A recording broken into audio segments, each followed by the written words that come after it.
Hey guys, in this video, I'm going to teach you on how to add authorized user on credit card Capital One Bank. It's very quick and easy, so let's get started.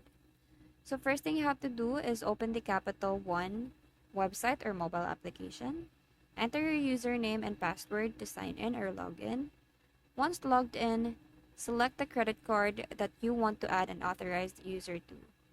This will bring you to the account details page and look for the option labeled Account Services or Manage Authorized Users. On the account page, click or tap on this section.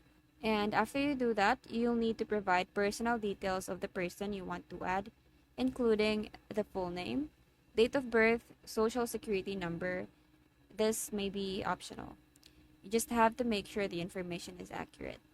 After entering the details, review the information to ensure everything is correct. After that, hit submit to complete the process.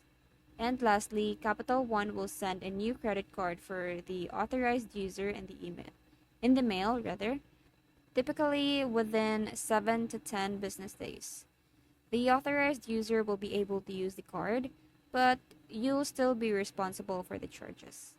And that's it. I hope you find this video helpful. Thank you for watching, and I'll see you in the next one. Bye!